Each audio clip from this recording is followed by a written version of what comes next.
Alors, il y a Bercy, Bercy, moi, là. Libanga, donc, Libanga est. C'est sûrement Moïse a choc à Moïse pour un choc à peuple. Et il y a les nation. Il y a battu belé. Alors, Babi, dans la vidéo, moi, le Babi, il dépasse mon collègue na pouvoir, na en tête, ce pays. Bonjour très chers abonnés à Congo Suisse Télévision, c'est bien moi votre présentatrice de luxe, Bénédicte Aigle, autrement dit Moukoro, la poulga.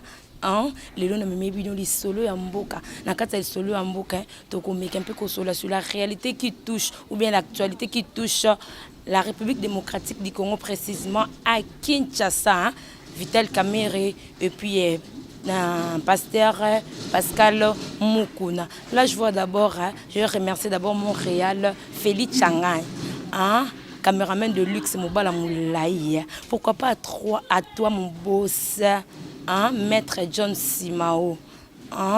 Depuis Suisse, et Maman Micheline, David Kimos, le boss, depuis Lubumbashi. Sur ce, je ne suis pas seule, je suis avec mon invité. Pour découvrir ensemble, garçon de problème. Mon bas là-bas, problème.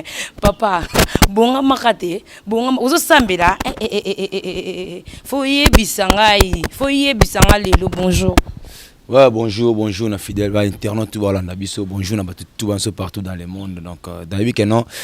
Tant déjà bon morning à TVCP le doit gagner na nago garçon ça rankiné garçon ça rankiné Papa Moïse habillement oyo il accident nini parce que to ko tana biso na mambo wana to yeli mais habillement il faut expliquer maintenant Moïse ngo ya wapi ya Moïse akufa éviter ce pose à la boisa songa zagite mais osate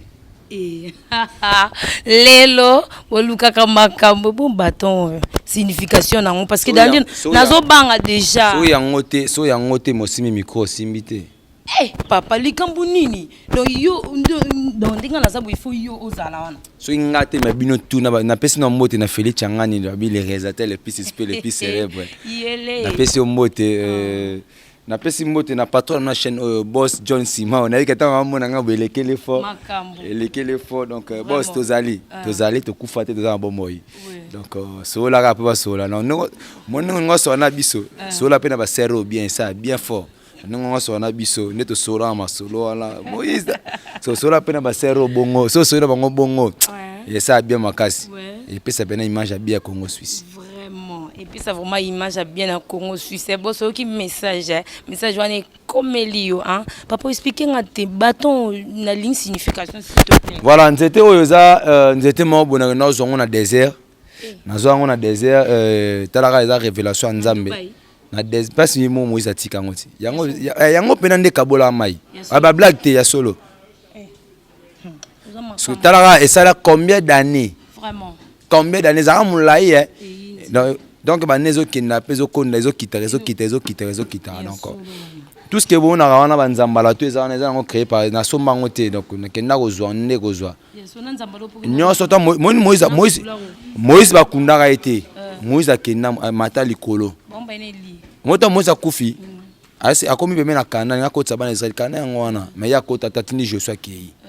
C'est tellement révélation comment na sukate katana na nzela nzamba zo po a désobéir moi muke kota nzambe nzambe c'est que au moins na kanate tellement Moïse est trop colérique puis Moïse a pas moli abimisi Joshua a pas moli Joshua qui a koti kana so tonga kena ki bilamba lata etikala muta na so franchement mutaza mona ngote juste na la na butu boye na lota ndoto mo étrange dans des gars ndoto na lota na mona ngote ya Moïse non mona on tesco ta ce qu'on a Gucci mabaya moboé c'est transformé en Moïse de la presse congolaise autrement dit garçon ça rankiné yusa ba rankiné be garçon bangone baza ba rankiné nga la rankiné bango net nani papa pardon c'est là to ko arriver place wana olingi to beta non moi li solo ya mboka papa et puis tant dans une zété oyo na kesiko Moïse comme ça bana isa na terre nouvelle té voilà terre nouvelle non tellement ngamoro bo s'abonner pe makasi na chaîne na Terre Nouvelle TV. Dans Terre Nouvelle TV bo s'abonner makasi donc avec votre émission Terra Nova. Donc émission Terra Nova chaîne Terre Nouvelle TV avec votre humble serviteur Moïse de la Presse. Sikoyo ton a komi wana ba singa lokola mission Moïse comment na sukate yaka siko na ngona ndenga presse à Congo. Soko remarquer lelo bato bazaki ba sakana te ba idéologie vina so zakle. Bato asala loko ba masa msoko ba ken piana. Ko pa masa msoko ba pa tuer fi. Na amasa so oza la vie na ngana âge mais na boulot amasa collègue. On comprend. So tellement que non ba ken piana ba pa tuer fi ba ina idéologie ba sakana te na presse. Moi je déjà hier na kati moraju wana donc yo comme que lelo yo talaka le so yo posa une chose na za kité mon ko tapena style wana o super micro no kebwe o zu Karine Mokonzo fingi o zu Ken Peno fingi o zu Pachore fingi bo bango cop na bango wana cop na ko finga na internet ko biso tema to na idéologie bien tout c'est l'internet autrement donc utilisons l'internet autrement comme on dit mon président Junior Moyoabu appelle ko oye ne tombera jamais na PSP Sumbote na Amelco. Tu as l'Appelco, tu as Amelco, tu as ICC, c'est l'Union des chroniques, Union des chroniqueurs culturels du Congo. Oui, comme ma président Gabana Basele, Motenayo donc. Papa Moïse, tu occupes Moulay Makas. Papa Moïse, actualité ils ont Ningisa, Kinshasa, hein? Procès à M. Vital Kamerhe. Pourquoi Bazo Boya? Ouais. Pourquoi Bazo Boya?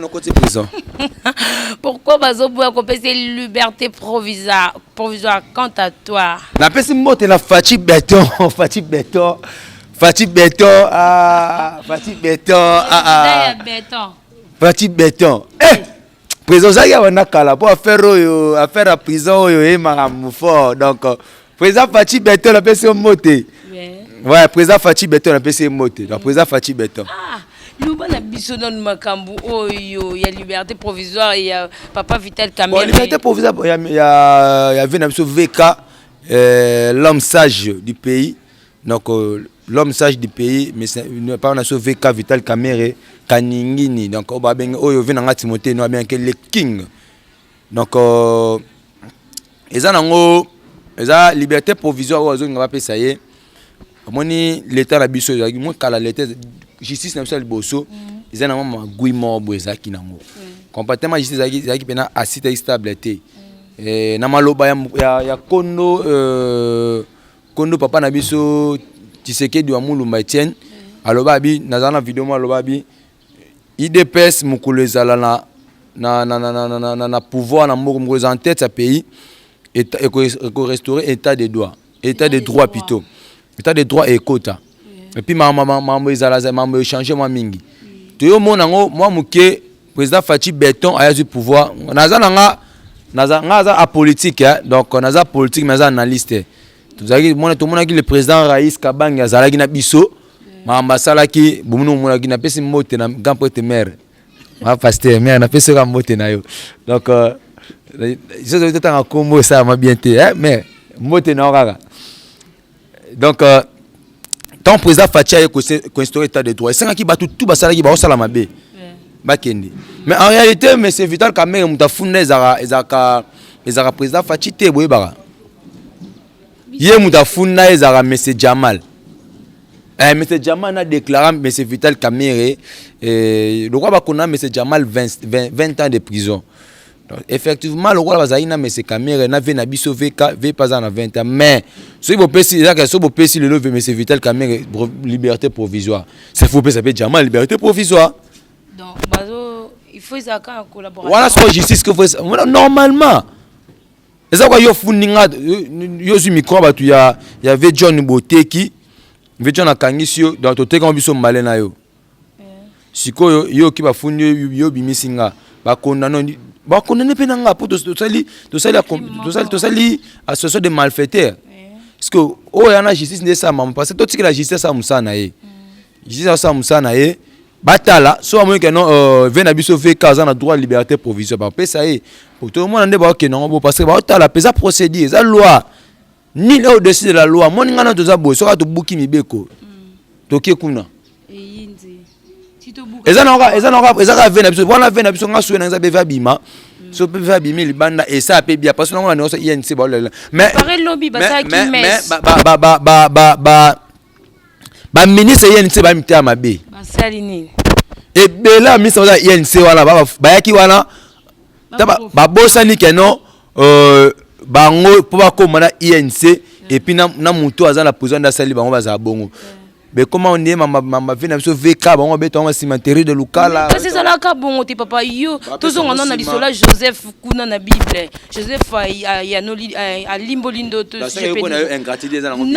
ils ont un bongo mokili ça la mabongo parce que depuis kuna ayebisi mutana soki ayebisi mutana so ezala bien soki obimi kuna okanisinga mutabima libanda ayebela na donc ils ont un bongo monde eza bongo donc toko balusa ngote parce que bana na Bible ya bongo na to baksa to balusa ngoza yo nous a boye pe le lope un support décevant ne pas venanga John papa John Sima au décevoir et pour mokili yaya nengo to décevoir mbana bozani boli misara na bosani kana na mission oseki donc c'est ça au moins siko yo zo yo zana ozo accuser bato INC donc on a accusé mutu te na bi eza bien te to ça ne moni fallait ba lutter pour la liberté provisoire ve na biso veka bamboti merci na coup de chapeau na bango et puis tout moi maman mi da jour on a mis malheureusement il y a pas si alors on va pas si makasi c'est ça qui bien te mobile na ya na prison yo po ka pêche obi yo pesala que ngana Moïse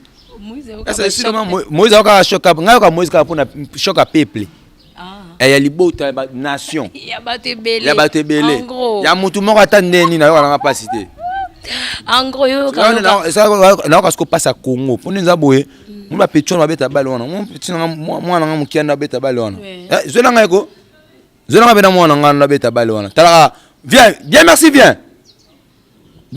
vite siko o monati ba net nde mwana nga zo ya boye osakana beta bale boye so yebisanga nanu nenga za boye senga mpifo passe comme ça bébé passe comme ça et senga mpifo vous comprenez nenga za boye abeta ne bala otala osakana ye vous comprenez abeta ne bala siko et senga gano yende za boye mpifo va jouer non et ça fona bunda sto pona bango parce que bunda ka pona ye moko to so bunda pona bango ye ba masa na ye ba masa ne mutu ba masa donc ngala moisi no ka pasa ni so mutu zo bunda sa pona intérêt na ye et l'autre pas peut to zonga pe to ke mpandi ve na biso pe MOP azaki na souci à peuple congolais te comprendre peuple congolais zo souffrir ba la biso bon na propagande kana mo so tchenga na salobo to tchepe bango na propagande ba sa elote jusque là to souffrir kaya vous souffrir. Je t'assure. Net tu dois souffrir. Ma casse. Autant toi $. Bana poto boss comment moi ça souffrir ma casse. Beta toi jeans. Si vous na toi lelo, il y a 20 000. Quand on a kato. Ya. Il y a kato. Sina la ta honte ça. Net oza kato. Voilà ta poto kala. Voilà, c'est ça. Merci à lobby. Bon, prière et salamaki donc basalaki prière pour na ko senga na nzambe ya toucher mutema bon pour nga on a selon nga nzamba toucher mutema ba konzi et ba mekampe ko pesa liberté provisoire na vena biso Vital Kamerhe mais ata ba pesa liberté provisoire moni ba bunda po nini asala ata inanité pour ça ata inané 2 ans beba non vena biso pour na carrière politique et sili. Ce bolandi dernier jugement na état bakuna na ya suka alobango bien bi alobana 4 langues nationales. Alobana tous les 4 langues nationales bi non pour procès na yé eza politique. D'autres part na sake mission ndema IDPS ba bi mamona eza politique eza mamuya justice. Parce que on peut pas toko ça me douter parce que justice n'aime pas ça makamu. Mais quant à toi, il faut que tu juges en déni. Et politique, je ne suis pas magistrat, magistrat, je suis avocat. Donc, les amants, je juge parce que les amants ont pièce contre pièce. Mais si tu peux juger, tu peux juger ma presse.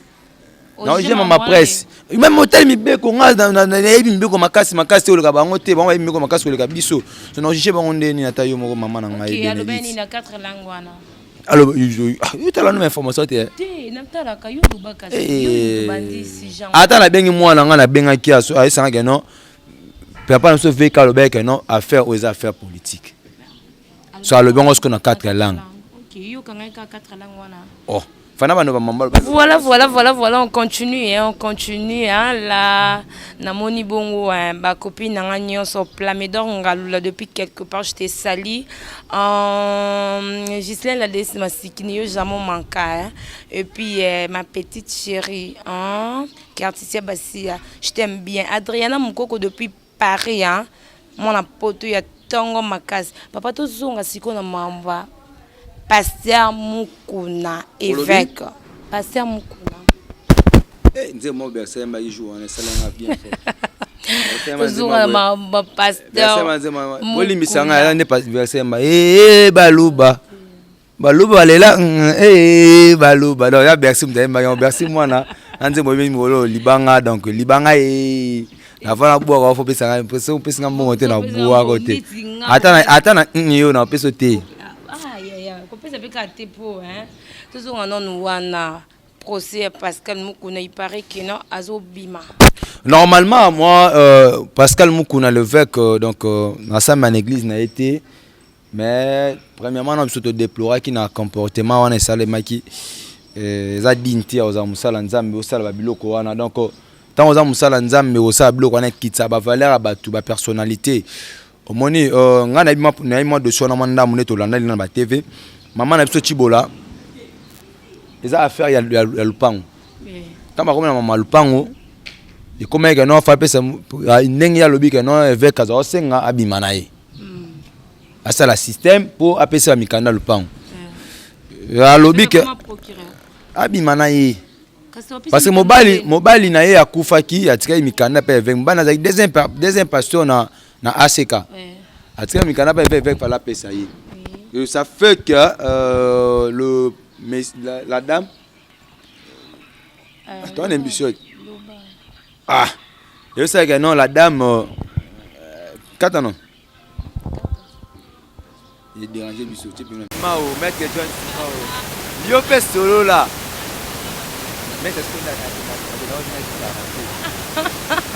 voilà, nous arrivons presque à la fin de cette émission. Merci d'avoir suivi. Merci à toute l'équipe technique. Félix à la réalisation. Merci beaucoup à notre capitaine de la famille. Merci à mon superviseur Papi. Là, je vois tous mes copines. Parce que c'est la visibilité. Pour nous, on a fait